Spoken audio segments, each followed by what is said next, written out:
what's up YouTube? I'm doing a little vlog style post today. I haven't posted on YouTube in so long. I was just getting kind of annoyed by like trying to script stuff out and have very specific, like almost like a storyboard for each video. So I think like I like long form and I want to talk more on long form, but I'm just going to stop scripting it and just have like a general idea of what I'm going to talk about.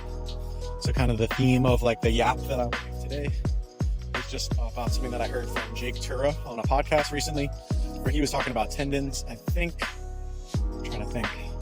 Maybe it was his podcast with Joel Smith, Just Fly Sports. And so he was talking about like for tendon rehab, and I'm going to apply this to low back rehab as well. Just keeping plan B as close to plan A as possible. So my plan A was, if I was feeling great this week, was to dunk on Saturday, but I had a little bit of a back pain flare up. And then there's been this in New York City, some really bad air quality stuff, and I have asthma. So I was trying to kind of wait out the air quality. And then I ended up going on a trip. So right now I'm in New Hampshire. I found this court. It was like 25 minutes from the place I'm staying. Seems pretty nice. Rims seem a little low. And I just felt like the court surface was going to be drier. That Jake is trying to get across. It's just like in terms of tendon rehab, like he was talking about Finn Addy and how like, all right, maybe you're like an elite 45-inch 1-foot jumper off your right leg. And when you're rehabbing your tendon, assuming it's pretty bad, you can't jump off your right leg. But for Finn, he could still play basketball. He could still jump off 2 feet. So that's all he means by like keep plan B as close to plan A as possible. It's like just being able to find like a scaled down or slightly different version of the activity that you were going to do anyways, because I think there's lots of dispute on this, but like what these periods of time are. But definitely there's like periods of time that if you just take off completely from, not necessarily from strength activities, but from like very coordination and like tendon stiffness based stuff like sprinting or jumping, you'll kind of detrain in those things. And some people say that like you detrain from sprinting in 5 days, and there's some science supporting that. I don't know if it's that short, to be honest. But what Jake said, which I definitely think is valid, is that like you could do all the slow strength and ISOs you want. If you only did that and then never did like an energy storage return to play type phase for Achilles tendon or patellar tendon, you would get pain no matter what, I think. So there's something unique about just like keeping in some type of jump. So I've definitely had times where my knee pain was so bad that I couldn't jump at all. But then like maybe I take 2 weeks of no jumping. And then basically from there, you have to almost treat yourself like you're completely detrained. And you'll obviously train back off faster. But the last time I did that was 2023 dunk camp. I had like 8 out of 10 knee pain. So I took 2 weeks of just ISOs, or maybe a week of just ISOs. Then I started doing slow strength.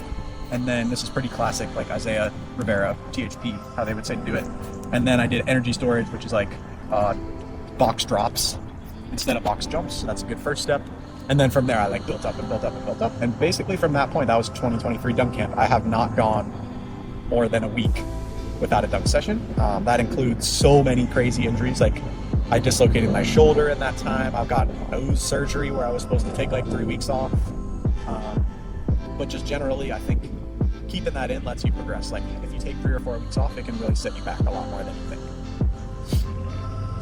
So this is another situation. My back was like pretty bad on last Thursday or last Sunday after I jumped. It was really bad. I like lost my brace a little bit deadlifting last week, and then it was like a 1 out of 10. But then something with my jump session, I jumped a lot, and it was like then I sat down for a while after that for the World Cup, and it was like 6 out of 10 that night. The next morning it was more like a 4. But so this week I've been trying to keep plan A as close to plan B as close to plan A as possible. So what I mean in this case is like I was gonna do deadlift again, that hurt, so I did like a calmer RDL, but I'm still getting some type of hamstring stimulus in it now. Like next week I have a low number, like I only RDL like 150 or something like that for reps, but now next week I have something I can progress upon. Whereas if I had just like not pushed through, it's not pain, I don't think you should push through like 4 out of 10 pain, but let's say you have like 1 out of 10 discomfort or something in your back, you shouldn't just do nothing. That's not really a valid solution. So I didn't just do nothing. I did like light RDL, light split squat, stuff like that. And then this week, now that it's been 1 week later and my back is basically fine doing anything normal, I'm going to be able to slowly progress back in. So like a good way to just cap yourself if you're a 1-foot jumper, like I was talking about Finn Addy earlier. Like he's played so much basketball, it seems like for him, playing basketball is not as intense on his knees as a dunk session. That's not the case for me. Me though, like if my knees are hurting or right here my back is hurting, I'm probably not going to jump off 1 foot because that's like way more speed. It's more intense. I jump a little higher. My vert's probably 3 inches higher off 1. So less intense is 2 feet, right? Because you're splitting some of those loads across 2 feet. The idea with my back is like some landings like this might flare it up land one way. But right now, if my back hurts, like the ability to land on 2 feet and kind of absorb a little bit more is better. And then also off vert, same idea. Like let's say you don't ever jump off 1 foot, off vert is less intense. So it's good to use in your warm-ups, it's good to use in your rehab, because you just can't jump as high off vert. Maybe there's a couple people who can jump almost as high, but most people, you jump like 5 inches lower off vert. So whatever, I mean, I don't know the exact numbers, but that's hundreds of less pounds of force through your knee tendon, through your back if you jump 5 inches lower. So that's yet another reason that either just like capping yourself at 60% effort or doing off vert. So I'm gonna do a lot of off vert today. This will be a good room for it. Should be fun.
Alright, I'll stitch together the phone clips and the clips from this camera. I didn't bring a tape measure. It's definitely not 10. I'm gonna say like 9, 10. I'll try to bring a tape measure when I come back later in the week. But this was a good day for that yap because I think it really like held true the kind of concepts I was talking about. I just had a great session. I hit like all my favorite off-vert dunks that I've ever hit on a rim that height, and I almost fucking cuff windmilled off vert too. Some people might call it a dunk, I wouldn't.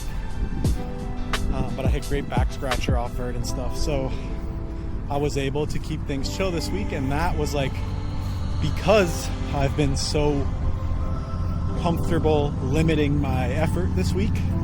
Like I jumped on Wednesday and I touched 10.7 or 10.8, but like only one single time. I did only off vert. And then like Friday, I barely sprinted. I did like 5-yard acceleration instead of max velocity. So for various reasons, I kind of capped my effort. I had a chill day yesterday because I was just driving to New Hampshire. And then I ended up having a great session. So if anything, that should solidify what I was talking about, where like it's kind of a thing that John Evans says is like putting the hay in the barn. So all week this week I hurt my back, but I still kind of put the hay in the barn. And then today I was able to reap the benefits of that. But had I was 0 out of 10 pain on Wednesday morning, but then a little bit of jumping flared me up. So like had I gone crazy on Wednesday, I probably wouldn't have even been able to jump today. So in the end, I'm gonna get more reps in than the guy who does like a hero workout on Wednesday and fucks himself up for a week.